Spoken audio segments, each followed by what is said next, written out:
Have you ever noticed how the days feel longer now, but somehow there's still something missing? Not the errands, not the busy calendars or loud phone calls, just something real. Something that makes the day feel like it mattered. It's strange, isn't it? After 65, time seems a stretch and blur, and yet you'd trade a dozen empty hours for one small moment that feels full. Not more years, not more birthdays, just 1 minute where you feel truly seen, truly connected. Maybe it's the way sunlight hits your porch at 4 p.m., or a stranger's kindness in the elevator. Maybe it's a voice that says your name like it still belongs in the world.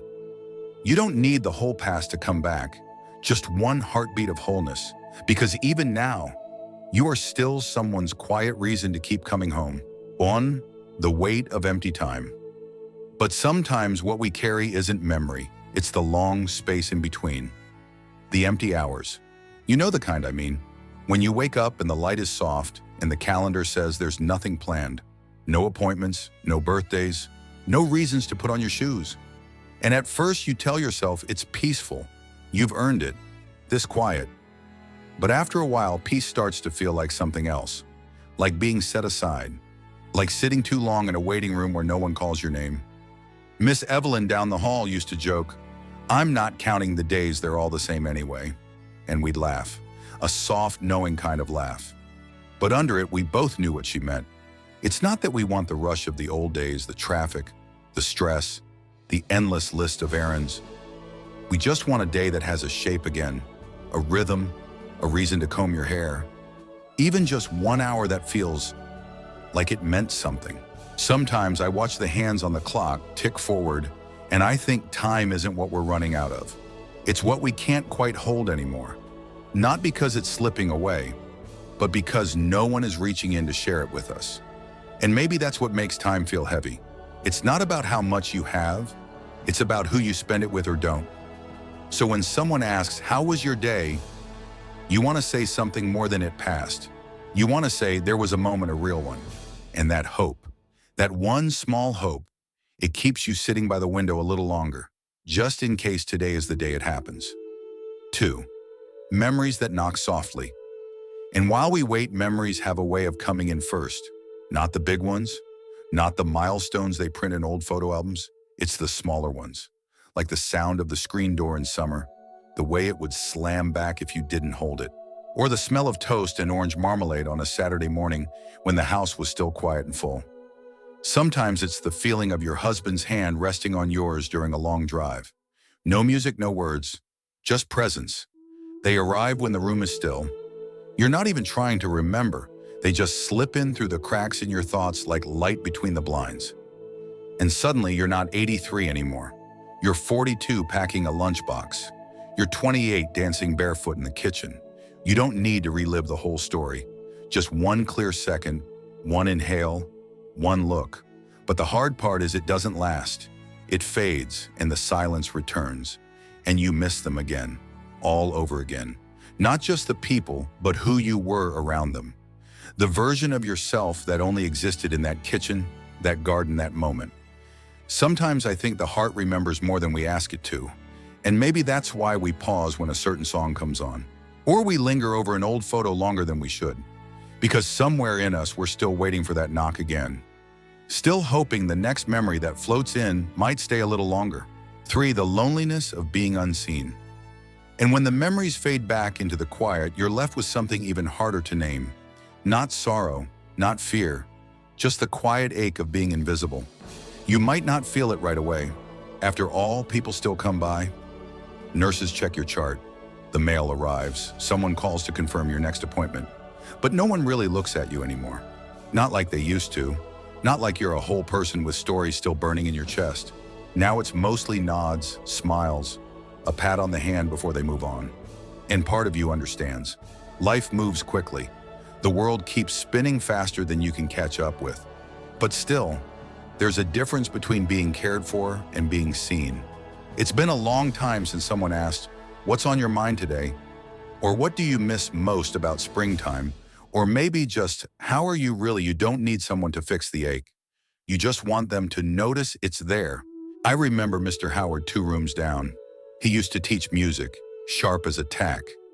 You'd never guess by the way they talk to him now. "Okay, Han," they say, "let's sit you up," like he's a child, like the decades never happened.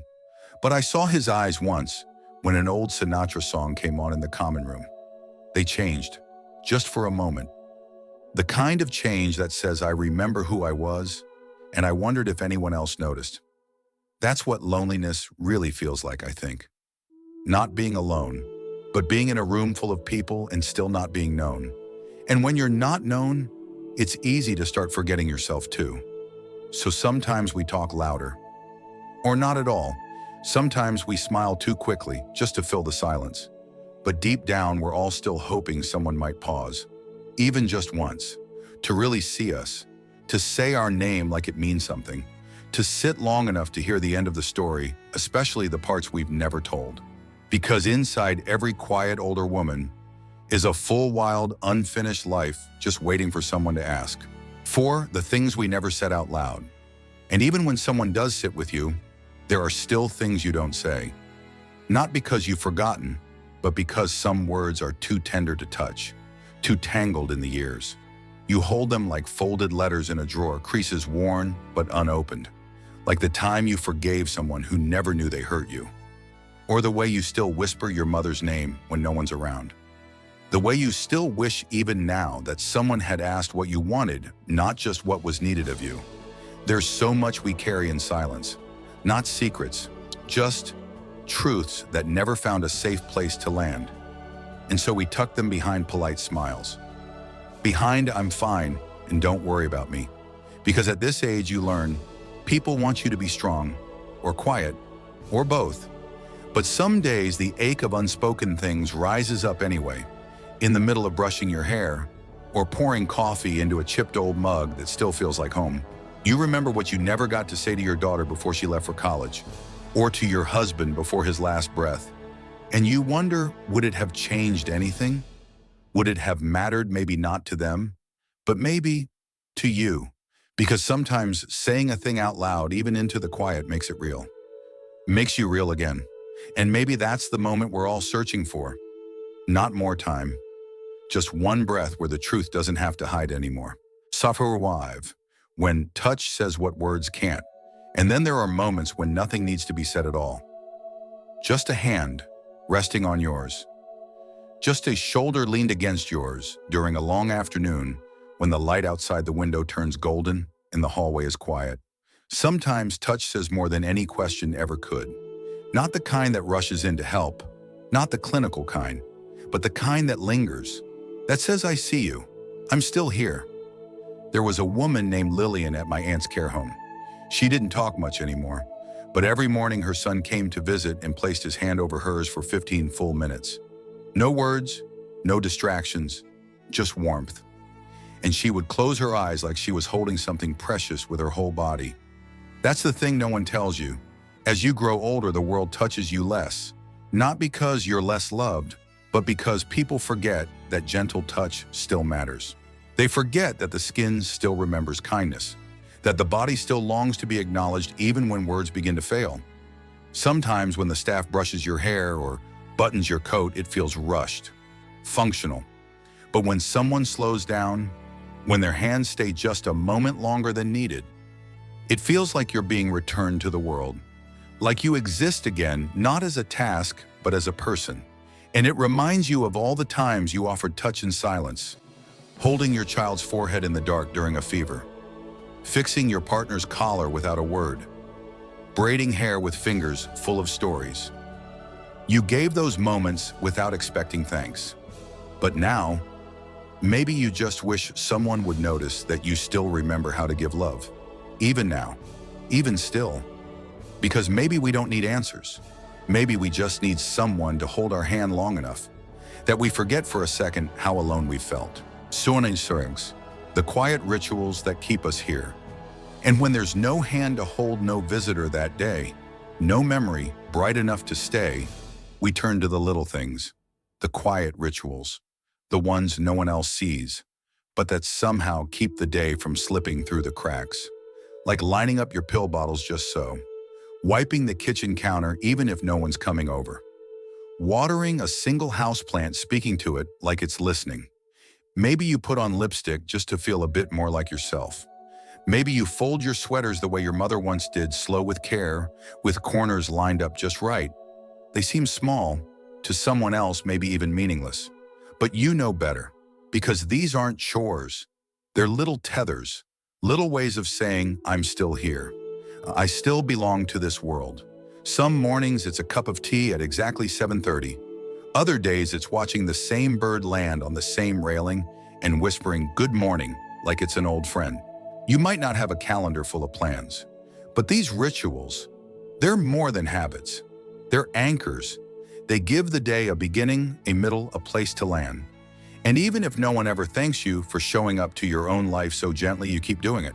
Because somewhere deep down you know that quiet consistency is a kind of love too. And maybe, just maybe, that's enough to make this moment feel full. 7. The moment that makes it all feel worthwhile. And then without warning, it happens. Not a miracle, not a grand reunion, just a moment.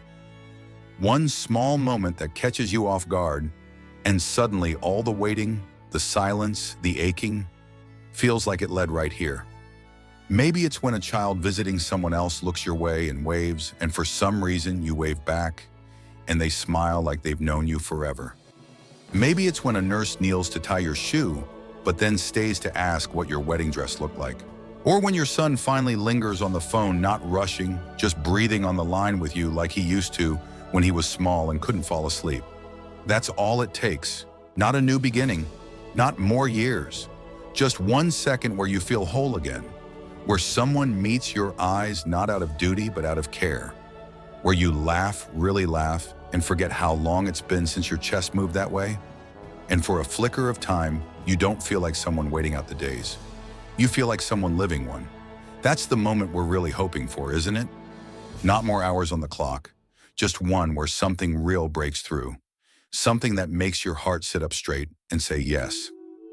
This mattered. Thank you for spending this quiet moment with me. If any part of this story reminded you of something you felt but never said, know that you're not alone. Sometimes all we need is a voice that understands, and a space where time feels gentle again. If that's something you'd like more of, I invite you to subscribe to Wisdom of Elderly. Here, every story honors your quiet strength, your memories, and the beautiful truth that you still matter in ways the world may not always see, but we do. We see you, and we're listening.